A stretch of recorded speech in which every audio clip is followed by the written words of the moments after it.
So today, Cole and I are going to do something that I don't think we've done before officially, and that's going to have a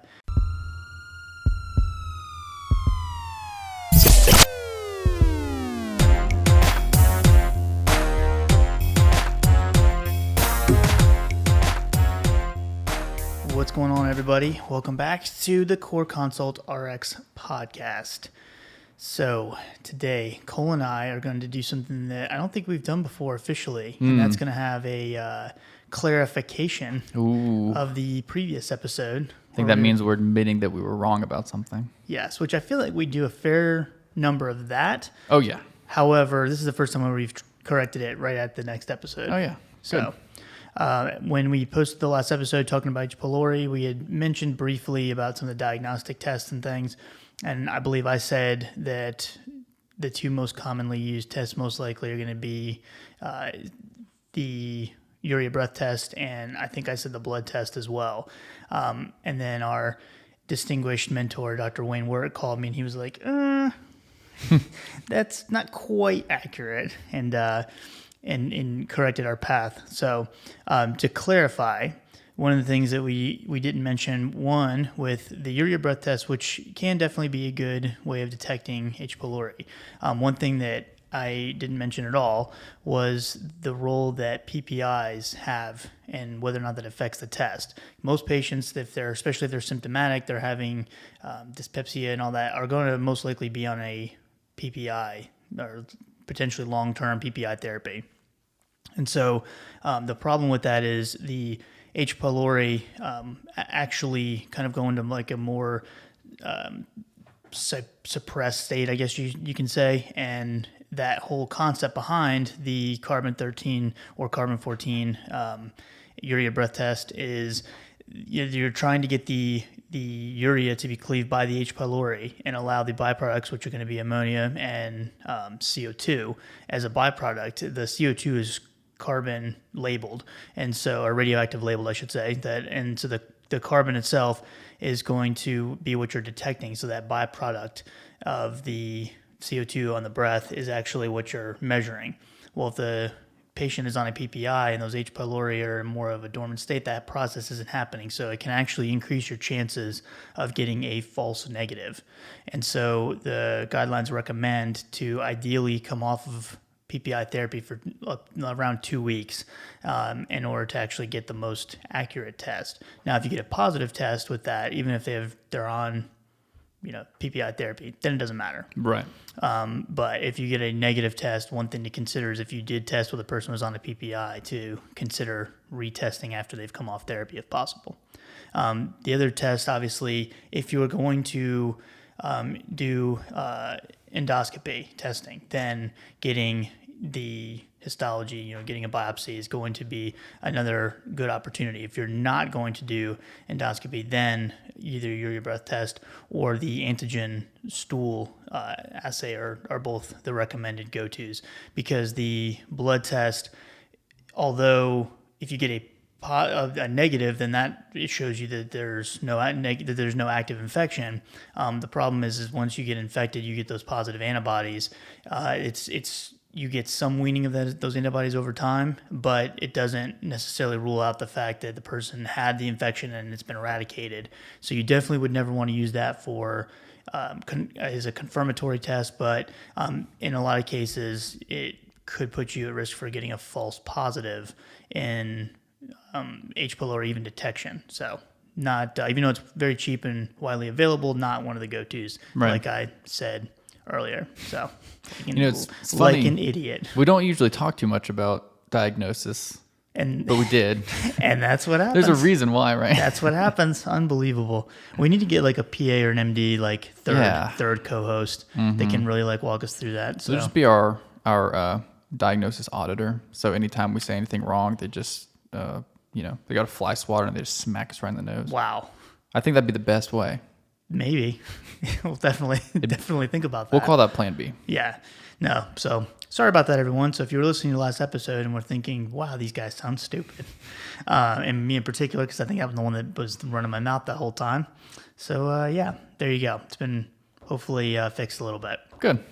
So today, the real reason why we're here End episode. That's all we had. That'd be great. It'd be the best episode ever. So today we're going to talk about congestive heart failure and specifically reduced ejection fraction heart failure.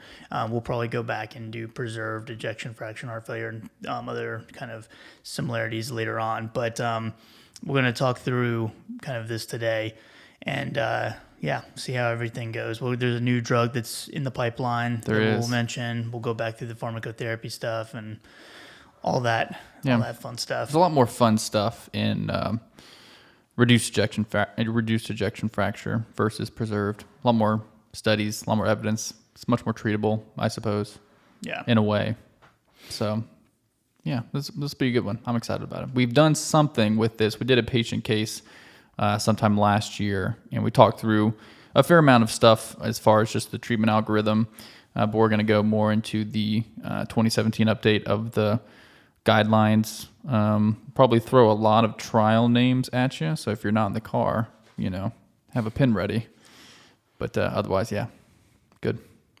So the first thing I guess we can kind of talk about is what the difference is between reduced ejection fraction and preserved ejection fraction. So as far as that classification goes, we used to refer to reduced ejection fraction as systolic heart failure. And the reason for that is that's based on the failure of the contraction in the blood, the heart to actually pump blood out of the chambers or the ventricles. We'll kind of go through that whole normal process in a second. But if it's more of a pump problem, then that's going to be the systolic heart failure, or the reduced ejection fraction.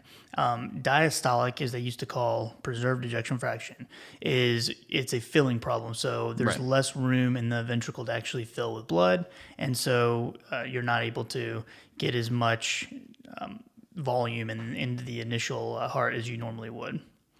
Some of the kind of like classifications, if you will, the one that's most commonly referred to is the New York Heart Association functional classes. So the NYHA, we have class 1, which is considered mild, as well as class 2.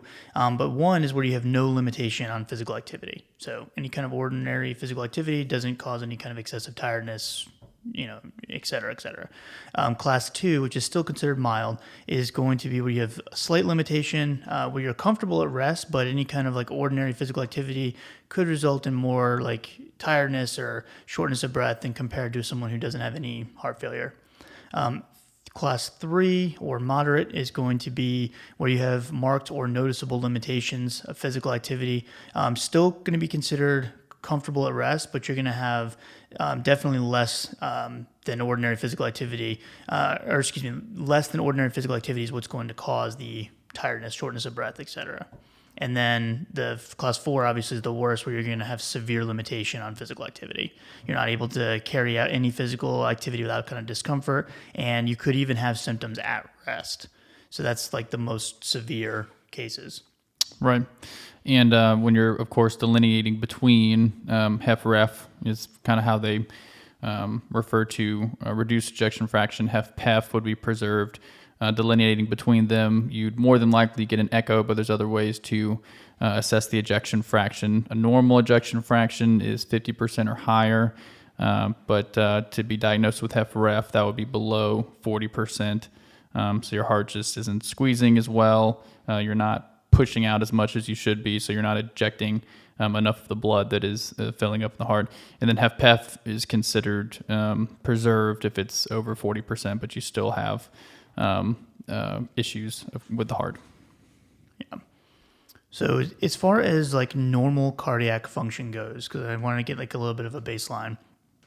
So cardiac output, which is kind of where we always kind of start with, is the blood volume that's ejected versus the volume that's ejected, and it's a product of heart rate and stroke volume. So heart rate is obviously how fast the heart is beating, and then stroke volume is the amount of volume that's pumped out of the heart.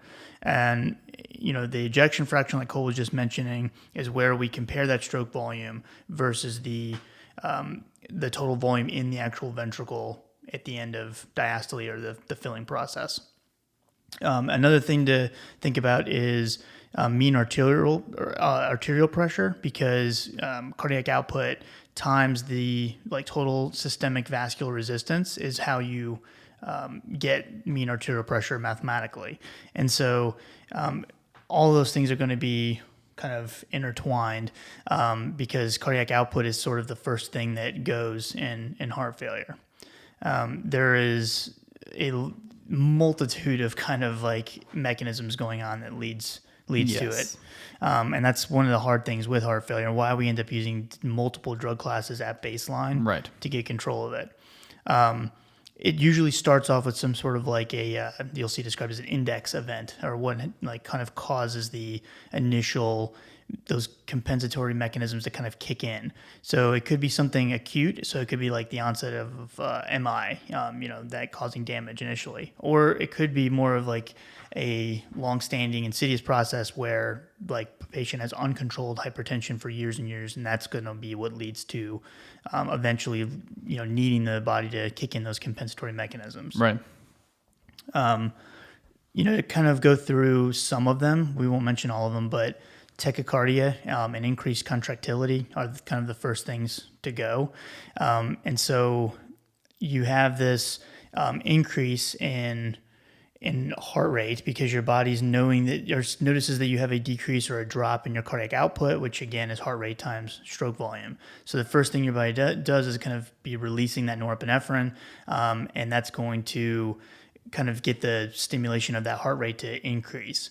And then that's going to lead to kind of a whole other issue as far as the way that the muscle, the cardiomyocytes are going to interact with each other. And then that's going to cause kind of this increase in contractility for a little bit of time, but that's going to increase oxygen demand, which then can lead to ischemia, which then eventually makes the whole thing worse anyway, and stops or decreases the ability to pump in the first place. And so that's going to decrease stroke volume, which then throws off cardiac output anyway. Exactly.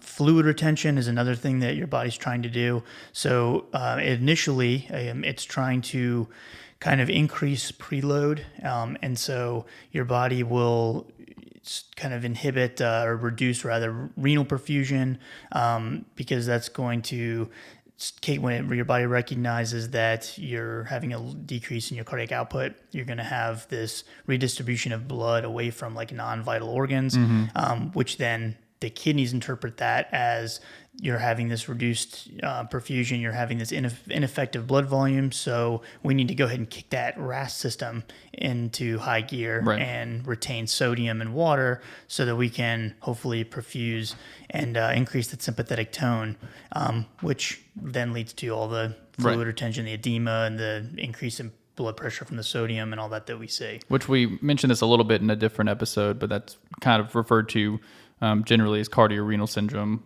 You're having issues with the kidneys because of issues with the heart, and it's this vicious cycle that leads to multi-organ dysfunction. Yeah.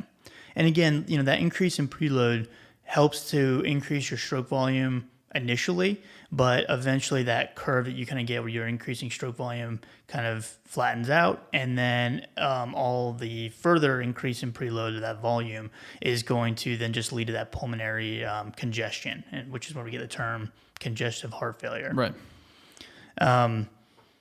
Vasoconstriction and increased afterload are another kind of piece of that. So vasoconstriction occurs in patients because you're going to get this. You're basically trying to keep blood flow with the heart. So instead of kind of helping to redistribute the blood flow, the body causes this vasoconstriction, so you're not getting as much blood flow away from non-essential organs, and or keeping it with the essential organs rather. And that then, I guess, leads to other issues like angiotensin II and other parts of the RAS system and areas that can also increase things, norepinephrine, which then leads to the initial problem with tachycardia and all that. And then you'll hear the term ventricular remodeling. And so that's going to be where you get this increased ventricular muscle mass. Because again, when this first starts to happen, the walls of the ventricles become thick, or they hypertrophy, because you're trying to increase their ability to work. Just like when you work a muscle a long time, you're going to get bigger muscles, Yeah, in theory. You can think of it, the heart's a muscle. So you can think of it as Mike versus me. If if Old Mike keeps working out and gets shredded and his muscles get really tight and stiff, but then you have Cole who just, kind of does his regular work thing and his muscles are kind of regular and kind of flabby and stuff and, kind of watery. So it's good at pumping out blood and then, refilling with blood and pumping with blood. But if you've got Mike who's all thick and tough, then it's hard to fill with blood and contract appropriately. And that is why my cardio is terrible. Nope, it's just bad because I haven't been working out like I used to. But so that's like the ventricular hypertrophy piece of it. But the true like remodeling is more of a broad term, and that's going to talk about not just the hypertrophy piece, but also changes themselves in the myocardial cells, as well as like the extracellular matrix that leads to a different shape, size of those ventricles, and then eventually can lead to like the death of some of those cardiomyocytes, which then can leave like gaps, and that's where you get like that saggy ventricle where it's no longer even able to pump like it once was. It becomes dilated. Yeah. So yeah, there's lots and lots of things. We can kind of keep going through this forever, but there's aldosterone plays a role because aldosterone, we always think of, that is kind of being the last piece of the RAS system and kind of what driving that reuptake of fluids and like water and sodium and all that. But it also produces this interstitial cardiac fibrosis. And that can also lead to like increasing of the stiffness that we see in like the myocardium, and leads to eventual like impairment of the diastolic function where you're getting this ability to fill. And so there's lots of different things going on that play a role. Anything you wanted to add to that, Cole, at all? Not to the patho, but I think I just want to give a couple of stats on heart failure in general because it is extremely common. Per this 2017 American Heart Association guideline update, there were about 6.5 million adult Americans who had heart failure, and they project a 46% increase in prevalence from 2012 to 2030. So about 8 million more Americans, adults, will have heart failure, they project. So it's not going anywhere. So I would say that making sure that we have the people who we're treating on evidence-based therapies and also staying up to date on whatever new we have come out with it is important because you're going to continue to see patients with it. Yeah. I think that's the key too. I can't remember the study. I'll have to ask Dr. Wart. That's where I actually heard it from. But there's a study that came out that showed, it was more like a survey, I guess, but patients in hospital systems, the number of them that were actually on evidence-based, like not just drugs, but also doses, was like, I want to say it was so low, it was like 1% of all heart failure. It was crazy. Right. In the guidelines, they have a nice little acronym, GDMT, which I believe is what? Guideline determined mediated target managed something. I'll look in a second. But I know what you're talking about. I knew what it was last night. Darn it. One of the other things that you would potentially see, like as far as whether or not you're looking at diagnosis or monitoring progression, is BNP. So B-type natriuretic peptide. So that's going to be kind of synthesized and released from the ventricle itself as a response to pressure or volume overload. So as heart failure becomes worse, you get this elevation in BNP, and that's going to, it's another just kind of like way your body's trying to compensate for it, but we use that specifically to monitor how well your body's either you're reacting to the medication therapy to see if you're kind of stabilizing, or if your heart failure is getting worse, we're going to see increases in BNP. Right. Or N-terminal pro-BNP is the other version of that we use, the pro-drug version. And that's a biomarker that is emphasized in this new guideline that they didn't talk too much about in the 2013 guideline. So they have a nice little algorithm talking about how to use that and where their strongest evidence is in diagnosis or prevention or prognosis. Yep. So, by the way, it's guideline-directed medical therapy. There you go. Yeah. Guideline-directed medical therapy. GDMP or GDMT. Bam. GDMP is a different thing. So What do you think? You want to just kind of go through all this? Sure. The treatment? Yeah. Because the diagnosis piece of it, there's so many different things that are involved with the diagnosis. Right. Lots For of our different purposes, like when we were in school, it was primarily this is their ejection fraction, so treat them. But Right. that's kind of a pharmacist thing. So with obviously with when you're trying to diagnose somebody, then you're looking at common symptoms of heart failure if you're trying to decide that this is what they might even have. So signs and symptoms, of course, weakness, lightheadedness, dizziness, so all those non-specific things. But you're also going to see shortness of breath upon exertion or even rest. And so that's one of the telltale signs, swelling in the legs and feet. So that fluid retention and then just overall fatigue, would probably prompt you. And you use other comorbidities that they have to steer you towards testing and diagnosing heart failure. Yeah. So looking at things like not just the echocardiogram, like Cole mentioned earlier, sometimes you can use a chest x-ray to kind of see for cardiac enlargement or pulmonary edema, pleural effusions, things like that. Looking at an ECG to make sure they don't have any kind of rhythm abnormalities. Serum creatinine is usually increased due to the perfusion. Lots of different things. The BMP levels are important. Jugular venous distension. Yes. Lots of different things. But, we won't go venture into that much just so we don't look stupid again.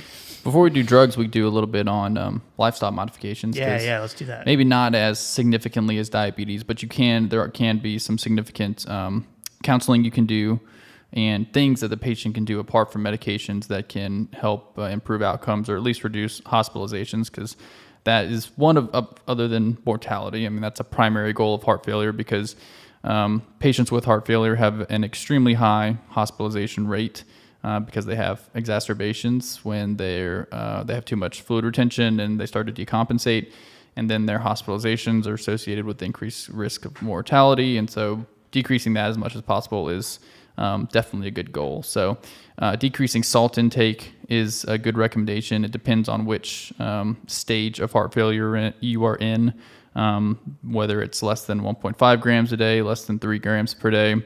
Sometimes it's hard to counsel that with patients, but getting out a nutrition label and showing them kind of what sodium means in things, or at least not adding additional salt to things, would be a good start. Potentially fluid restriction in patients who are in stage D heart failure to 1.5 to 2 liters per day. I think a really important one is checking daily weights. So a scale is very important in these patients, even if they don't like to get on it, because they can have fluid accumulation, and if they're decompensating, they can have rapid fluid accumulation. There's various recommendations, but a general rule of thumb, maybe 2 pounds in a day. If they've just increased 2 pounds in a day or more than 5 pounds in a week, it might require, they might have counseled them to increase their Lasix if they're on Lasix, or potentially go to the ER if it's excessive. So those things, and of course the regular ones like smoking cessation, limiting alcohol, an appropriate exercise regimen, that sort of thing. Yep. So I guess as far as treatment options, you want to start with loops? Start with loops, since that's more of like the PRN symptom reliever. Sure. So loop diuretics, and this is going to be, they're used to kind of restore euvolemia. So patients have this swelling, peripheral edema because they have this fluid retention. We're trying to get rid of that and get them back to normal volume. So what loops are going to be doing is they're working on that thick ascending limb and the loop of Henle and the nephron. And that's where roughly 25% or so sodium is filtered and reabsorbed, and so loops are going to help to kind of shuttle that sodium back out and get rid of it. So loops actually utilize prostaglandin to actually increase that renal blood flow, and that's going to help get rid of some of that sodium. And so if you co-administer loop diuretics with things like NSAIDs or COX-2 inhibitors, you can actually block that prostaglandin-mediated effect, and you can lower the ability for the loops to kind of do their thing. As far as like which loop diuretics are better than others, there's not a lot of data that shows that one's necessarily better than the other. They're gonna, you're basing it based off their bioavailability and things like that. But torsemide, furosemide, and bumetanide are the 3 most commonly used. And then there is a fourth that almost nobody really mentions, but there's a fourth one called ethacrynic acid. And really the only reason why you necessarily need to use that one is because the loop diuretics have a sulfa moiety right at the center of their chemical structure, and ethacrynic acid does not. So if you had a patient with a true sulfa allergy, I've only seen this one time where the patient would literally go into anaphylaxis if she took furosemide. We had to put her on ethacrynic acid because it's the only loop diuretic she could tolerate. But that's something for whatever reason, we don't really ever mention. I've never seen it before. Just that one time is the only time I've ever seen it. But as far as like conversions from PO to PO, you're thinking 1 milligram of bumetanide equals 20 milligrams of torsemide equals 40 milligrams of furosemide equals 50 of ethacrynic acid. So 1, 20, that's 40, nice. 50 is how I remember that. Mm-hmm. And then all the PO to IVs are the same except for furosemide. So it's a 1 to 2 ratio IV to PO with furosemide. Which is apparently controversial. Yeah. But that's the textbook's answer. Yeah. So again, like not a whole lot of difference between them. There is some like small studies that have showed that torsemide is absorbed. The absorption of torsemide is a little bit better than compared to like furosemide. And there's also some talk that of torsemide can modulate those neurohormonal levels and it can help with cardiac remodeling. Now that's like super limited, but there's a little bit of evidence there. In theory, torsemide could be preferred in patients that are having persistent fluid retention despite being on higher doses of other loop diuretics. That's one of the tricks you could try if you're not getting enough diuresis. That's the word I was trying to get to. The other thing you could consider too, and you usually only see this in patients with very high doses of loop diuretics because they do have a plateau effect where they no longer work. You're not going to get any further diuresis. But you'll see a thiazide diuretic called metolazone, which again, it's really the only time we ever see that is in this situation.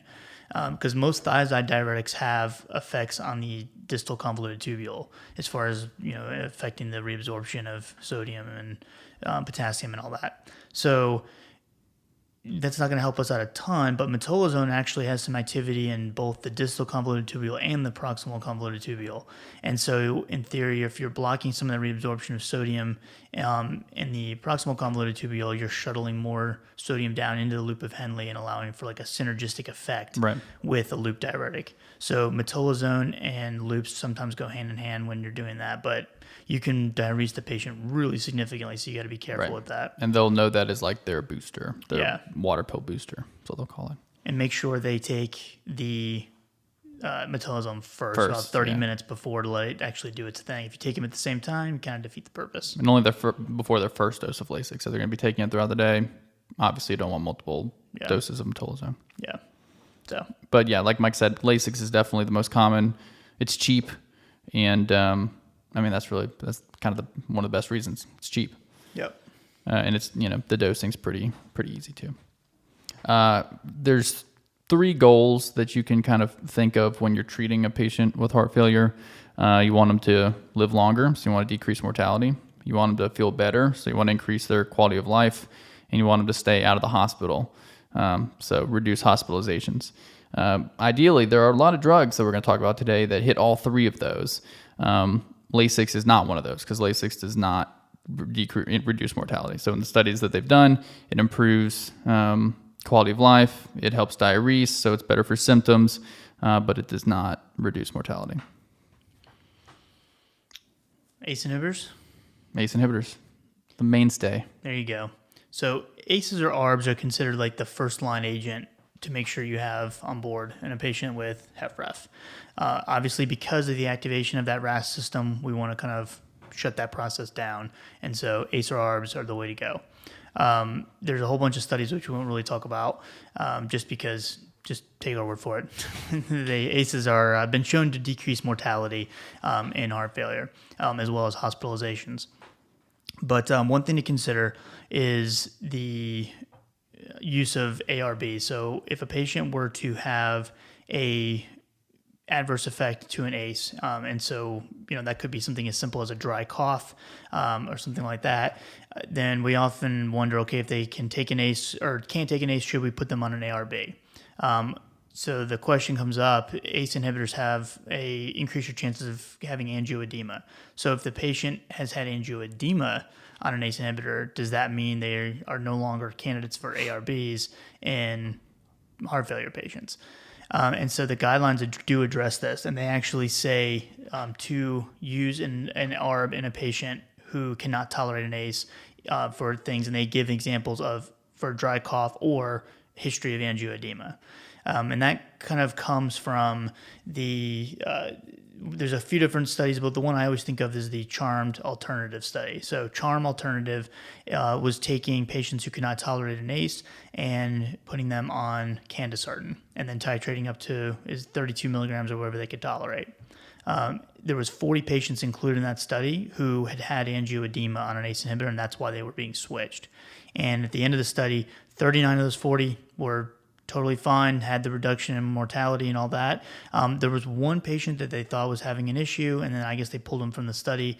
Turns out he was fine too. There was no issue, but they had already pulled him. So it was technically 39 out of 40. But realistically, if we could look back, 40 out of 40 was fine. And then there's some other studies and stuff as well. But the guidelines do say very clearly, use the ARB in a patient who cannot tolerate an ACE. Right. Similarly, not with angioedema, but with tolerability, there was the ELITE trials, ELITE 1 and 2. The consensus, it was losartan versus captopril. The consensus was that there wasn't really a difference in mortality, but there were less adverse effects in the losartan group. So take-home message, equivalent mortality, better tolerability with losartan versus captopril. And then the dosing comes into play. Because we with heart failure, we have set doses that we try to get the patient on if they can tolerate them. And so one of the studies that I was thinking about is the ATLAS trial, where they took lisinopril, low dose versus higher dose, and even when the patient's blood pressure was controlled, they pushed the lisinopril dose up and got better outcomes in heart failure patients specifically. So I think we get in the habit of treating like hypertension where we're just trying to get that blood pressure controlled and then we stay at that dose. Heart failure, we're trying to maximize the dose because that's actually what's going to help with not only like that cardiac remodeling, but just the overall outcomes and, mortality of the patient. Right. And in some cases, you might go to higher doses than you're used to or more for other things. So there was the HEAL trial with losartan, which was low dose losartan versus high dose. And there was reduced mortality with a number needed to treat of 77 over 5 years, and they went up to losartan 150 milligrams in that trial. You don't usually see losartan 150 milligrams, but that is evidence-based. Yeah, and they had that study after the patent was off, so the company that made Cozar was like, nah, we're good. We're not going to pay the money to get the label. So the insert's not going to say 150 milligrams. So let's talk about the ARNI. So that's the other medication in that ACE-ARB area, and that's the Entresto. So valsartan and sacubitril as a fused molecule. And so the reason why that's also in the guidelines now, if basically they say if a patient can tolerate an ACE or ARB, then you can switch them to an ARNI and have even less chances of mortality, decreased hospitalizations and all that. And that comes directly from the Paradigm HF trial, right? Where they had patients that were on enalapril, and then they either kept them on enalapril or switched them to Entresto. And the primary outcome where they were looking at cardiovascular mortality or hospitalization was significantly better with Entresto. The number needed to treat was 21. When you break them apart, the number needed to treat for just cardiovascular mortality was 31. The number needed to treat for hospitalization was 36, and so on and so forth. The couple things to consider is Entresto does put the patient at a high risk for angioedema because, and it's not the valsartan component, it's the sacubitril, which is a naprolysin inhibitor. And the naprolysin inhibitor, you're not breaking down bradykinin and some other cytokines and stuff in the body, and so you have an increased chance of having angioedema. So if a patient has a history of angioedema on an ACE, they absolutely contraindicated to be on Entresto. Also, if the patient is on an ACE inhibitor to begin with, we want to make sure that we stop that ACE inhibitor for 36 hours before switching them over. But that's important, and it's something that the guidelines specifically say a patient who can tolerate an ACE or ARB. So you're supposed to do a trial run of one of the two first before starting this, instead of just newly diagnosed patient with heart failure, never been on an ACE or ARB, starting Entresto. The technical answer is to do ACE or ARB first. Though I've seen it done the other way. Yeah, absolutely. Right. Yeah. But the watch-up period, extremely important, because then they might have angioedema, and now it's all contraindicated, and that really stinks. Yeah. Hypotension is the big adverse effect with Entresto. Yeah. So more hypotension and symptomatic hypotension compared to an allopril. Right. So number needed to harm in that case is only 21 as well. So you got to make sure the patient's blood pressure can tolerate it. If they're perfectly controlled on an ACE inhibitor and their blood pressure's 115 over 70, got to use a lot of caution, because Entresto could push them much lower. Right. So. All right, what else? So that's ACEs and ARBs, right? Yep. So that's where you're going to start almost all the time. So you'll have that on board. You'll have a diuretic on board, probably Lasix. You also want to get a evidence-based beta blocker on board, right? So that's considered GDMT, goal-directed medical therapy. So you want to talk about the beta blockers? Yeah, sure. So there's three specifically that have evidence of reduced mortality and reduced ejection heart failure. That's bisoprolol, carvedilol, and metoprolol succinate, so the extended release version. All these have gold doses. If you're going to initiate or increase doses, you want to make sure that the patient is euvolemic at the time, or it can worsen. You want me to go into some studies, or you got something? So just to mention, because I think one of the things that comes up is, heart rate being increased. Tachycardia is your body's way of kind of compensating for that reduction in cardiac output. Right. So at first glance, if you think about lowering the heart rate, well, wouldn't that lower cardiac output even more? Right. So the beta blockers, it's not just a matter of that we're trying to lower the heart rate just for the heck of it, or lowering cardiac output, because that seems a little counterintuitive. But the beta blockers themselves are going to kind of slow down that sympathetic nervous system activity, like with norepinephrine, and it's leading to the increase in heart rate and those kind of things, and basically can help slow the disease progression. You get antiarrhythmic effects if the patient does happen to have an arrhythmia, which can be prevalent in someone that has heart failure.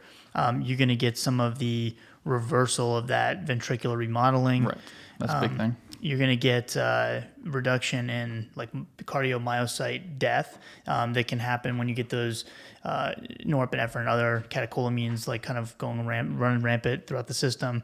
You're going to have improvement in left ventricular systolic function, and you're also going to help with the ventricular wall stress, because you're reducing the myocardial oxygen demand. And so there's a lot of different ways that the beta blocker is actually helping. It's not just lowering the heart rate, and so all good. It's helping in multiple ways. Right. But yeah, like you said, there's three that we mentioned in the guidelines: carvedilol, metoprolol succinate, and bisoprolol. Yep. And there's reasons for that. So just so you have some studies in your back pocket, we won't go through all of these, but the CIBIS-2 trial for bisoprolol, the MERIT-HF for metoprolol succinate, Comet, Copernicus, Capricorn, all these fun C names for carvedilol. Comet was the one where they put carvedilol up against metoprolol tartrate, and carvedilol came out on top. So that's one of the primary reasons they don't include tartrate version in the guidelines. A lot of people will say that it's usually dosed twice a day, but it probably should be dosed more often because of its really short half-life. So better to stick with beta blockers. You want to hit their goal doses kind of as soon as possible, but obviously you're going to hit these patients with a lot of blood pressure lowering agents at the same time. So you want to be cautious as you're increasing, though a lot of them have long-standing hypertension anyway. So if they have another hypertensive med on board, maybe we take that off so we can add these to the tolerable doses that we want. Also, carvedilol being centrally acting is going to lower the blood pressure more than bisoprolol or metoprolol succinate. So you may want that, you may not, but that's something to be aware of. Yeah, and because of the negative inotropic effect. If you were to initiate a beta blocker at a normal dose, then you could actually worsen at least the symptoms of heart failure, or even cause an acute decompensation. And so beta blockers, if you look at like lists of drugs that actually can exacerbate or worsen heart failure, beta blockers are on there, which is very weird to see. But that's why. So in order to kind of minimize that, that we start low and then go slow, as we say. And then realistically, you shouldn't be doubling the beta blocker dose any more frequently than at least every 2 weeks. And then you want to just, again, see if the patient can tolerate it and up to the maximally tolerated dose, but it's going to take a while to get there. Yeah. So if, starting off the patient on 3.125 milligrams twice a day of carvedilol and then slowly bringing them up from there. Right. But don't just start at a normal dose, because you could actually throw them into an acute decompensation and then have a whole other slew of problems. And that'd be a problem. Yeah. So that's why you want them euvolemic. And one of the side effects of beta blockers in any person is exercise intolerance, and that's one significant symptom of heart failure. Yeah. So it makes sense. And as far as choosing between the three, we have carvedilol, which is an alpha and beta blocker. That's going to probably provide the most blood pressure lowering. So if you have a patient that still has a lot of room in their blood pressure, the carvedilol is definitely going to be the one to go with. Now, bisoprolol and metoprolol succinate, they're just selective beta blockers. And so the whole issue with why we don't use beta blockers in hypertension kind of comes into play, where, we're going to get this initial decrease in heart rate, but over time, because you're getting beta blockade but not alpha blockade, that norepinephrine is still going to bind somewhere. Right. And so you could technically get total peripheral resistance, or systemic peripheral resistance could be increased, because of that vasoconstriction, and that could eventually lead to like an increase in blood pressure. So you're not going to get as much blood pressure lowering with the other two. And so if that's kind of how to determine, I think about if I have more blood pressure, if I need to lower the blood pressure further, carvedilol. If I don't want as much blood pressure lowering, metoprolol or bisoprolol.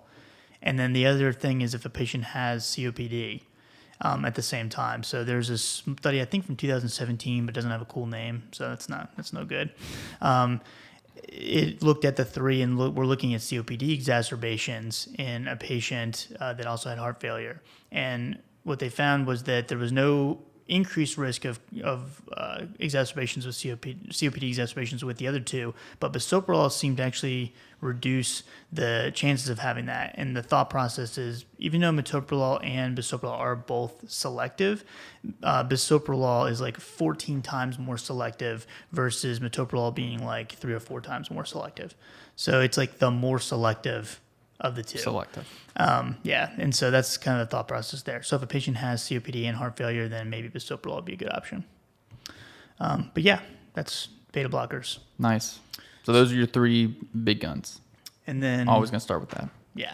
And then the third agent to kind of add on as maintenance therapy that can also reduce mortality is an aldosterone antagonist. Because remember, aldosterone activity is going to be heightened. You've already blocked the angiotensin too, and so you're kind of thinking about the next step in the RAS system, which is aldosterone. Right. So spironolactone or eplerenone, either of those, the RAILS trial with spironolactone, and then Ephesus and Emphasis with eplerenone, both decrease mortality. Yep. And same thing though, you're starting low and then going up from there. You have to think about your potassium waste. So if potassium wasting is an issue. But now you have an ACE or ARB on board, which is going to increase your potassium levels, and now you're adding on this. So if you have a patient that's potassium is at 5, you don't want to, or above 5 rather, you don't want to start this. Right. And so you want to monitor their serum potassium pretty closely. Yeah. Also want to monitor their kidney function, so they need a GFR greater than 30 to be able to go on one of these. And in general, you're going to be wanting pretty frequent monitoring of electrolytes, because just like Mike said, ACEs and ARBs affect electrolytes, aldosterone antagonists, Lasix, all of them. So keeping a good track on that, especially before you're initiating or changing therapy, is important. Yeah. So one that gets brought up is those are the 3, the ACE or ARB or ARNI, and then beta blockers, then aldosterone antagonists are the 3 maintenance meds, and then your PRN med is the loop. so that we're all on the same page. We're all following. We're following. And then the other question I hear a lot is, what about digoxin? Because that's one that was for a long time, it was used in heart failure patients and was kind of like a main activity, or a main drug, treatment option. So digoxin, where this actually falls into play. So the benefits from digoxin itself are coming from those neural hormonal modulating activities of it. So they're going to look like the actual benefits where you're getting this blockade of that sympathetic nervous system, you're kind of lowering that. You're also getting like suppression of the parasympathetic, like the vagal system as well. But digoxin is actually going to increase parasympathetic activity in heart failure patients, which is then going to lead to a decrease in heart rate. And so you're going to have enhanced diastolic filling, and so that's kind of where its use is and why we used it in the past. The issue is that when you look at like the concentrations of it, the lower plasma concentrations actually seem to be a little bit more beneficial when in heart failure patients.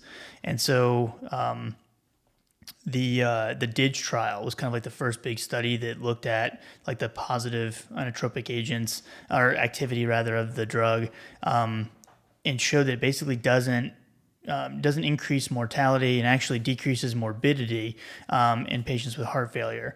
And that study, when they looked at like the sub-analysis, that the lower serum concentrations were associated with decreased mortality, and then the higher concentrations were not. So if you are going to actually put a patient on DIG, then it's going to be, you want to have a serum DIG concentration of 0.5 to 0.9 nanograms per milliliter is kind of like the goal. Mm-hmm. Basically, what you're going to get at is you're not going to get a decrease in necessarily mortality. Right. So you still want to use the main drugs that we've already talked about as kind of first line agents. And then if you're still having symptoms, if you are still, having hospitalizations from acute decompensation, then this is one to kind of consider.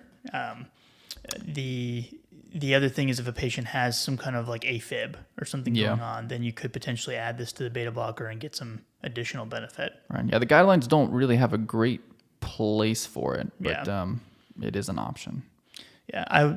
If you still need symptom relief after you've had all those other, issues that, or all those other first line agents, then you could consider DIG, but it's really the main benefit's going to be coming from reducing hospitalizations, not necessarily mortality. So it's not hitting all three of our goals. Now, another one that does hit all three of our goals, but in a special population, is Bidil. So that's hydralazine and isosorbide dinitrate.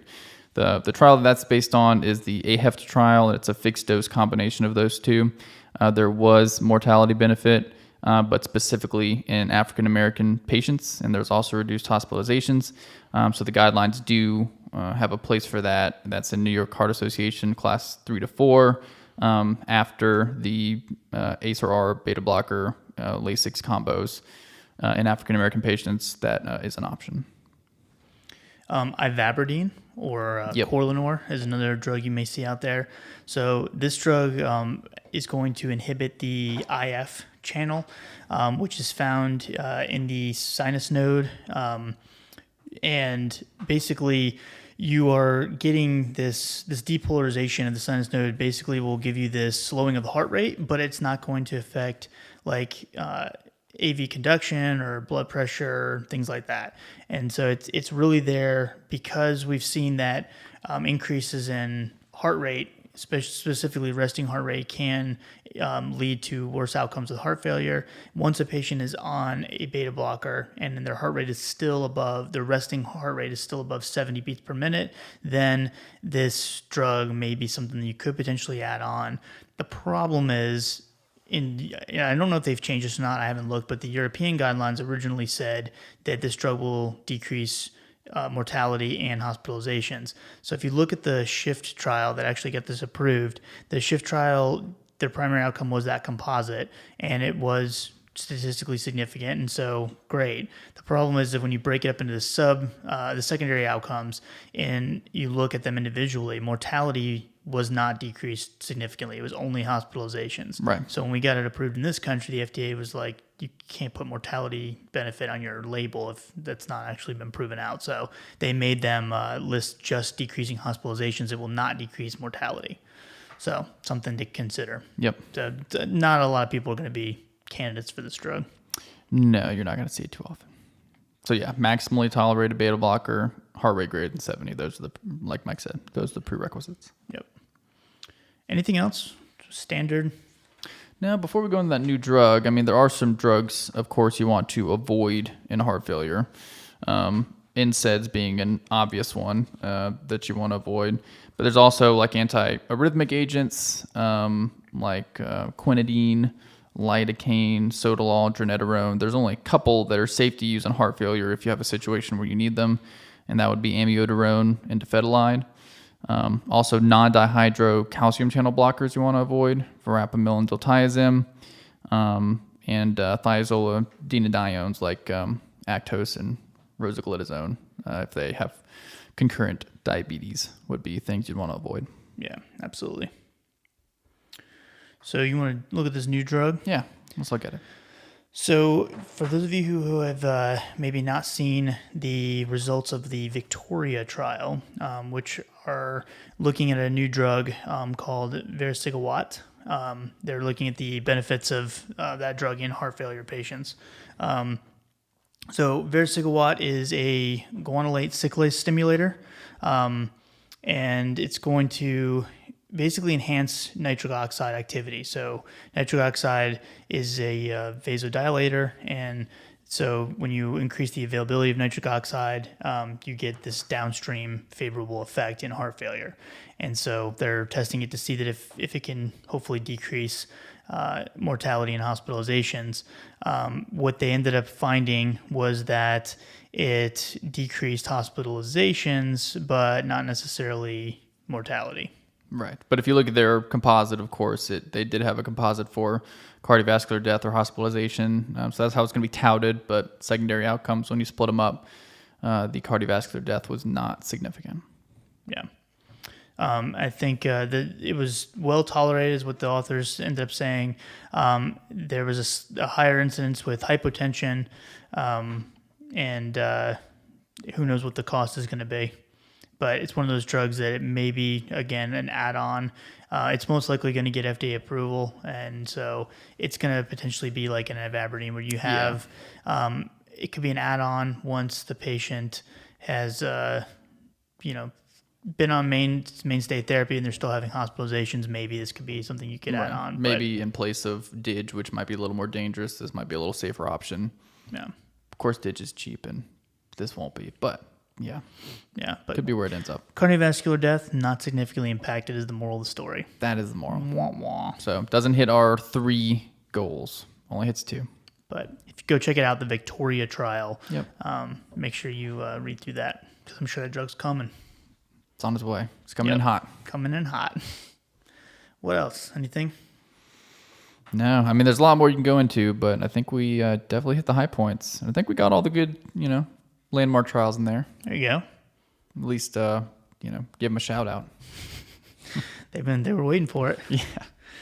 Cool. So we'll call it good for that one, but we need to do one on like acute decompensated heart failure. Yeah, of course this was mostly outpatient treatment, but there's a lot more to go into if you have a patient who is decompensating. Yep. All right. So thank you guys so much for listening. Thank you guys for leaving comments and rating the podcast on iTunes. That's awesome. And, if you guys have any questions, our emails will be in the show notes below. If you want to text us a question, you can reach us at 415-943-6116. You can reach us on any of the social media platforms, and we'll hopefully have some good stuff in the works for you that you guys will enjoy. So keep listening. Thank you all so much for the support, and we will see you next time. Later.